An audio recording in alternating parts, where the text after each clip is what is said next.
Welcome to This Week in 2016 Presidential Polls, where we look past the horse race to the numbers that really matter. Here's the polling news that you need to know for the week ending August 7th. The big buzz, of course, was about who was going to make last night's Republican debate. But this week's avalanche of polls included some other tidbits that are worth our attention.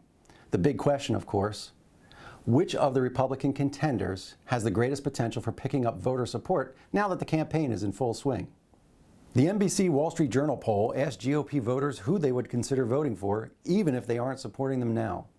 Marco Rubio is nearly everyone's favorite in this category. And this finding backs up other polls over the past few months that have showed him with a very high favorable rating and perhaps the greatest potential to break out of the pack as other candidates falter. Scott Walker and Ben Carson also performed decently on this metric, as do Jeb Bush and Ted Cruz, although a significant number of Republicans say the latter two are not currently in the running for their vote. This week's Fox News poll asked the question in a slightly different way.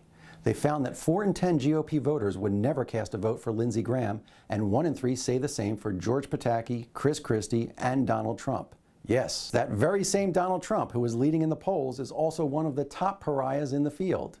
However, like everything around the Donald's logic-defying run, the current 33% number has come down from a whopping 59% in June, just before he announced. Still, the CBS poll confirms just how polarizing Trump is among Republicans. 27% name him as the candidate they would be least satisfied with as their nominee. That's almost exactly the same as the number of Republicans who currently support him in this week's horse race polls. And since we're talking about potential nominees who aren't particularly beloved, let's give some equal time to the Democrats. Now, Hillary Clinton retains a significant lead in the polls and also has high favorability ratings among her fellow Democrats. However, there isn't a great deal of affection behind those numbers. This week's Monmouth University poll found that a majority of Democrats would be either enthusiastic or satisfied with the prospect of Bernie Sanders as their nominee instead of Clinton. And that includes half of Clinton's current supporters. In fact, only 12% of Hillary voters say they would actually be upset if Sanders was the standard bearer. So the campaign is now underway in earnest. The Democratic side is a little more defined than the Republican contest. However, none of these candidates can claim a majority contingent of die-hard followers in their camp. At least not yet.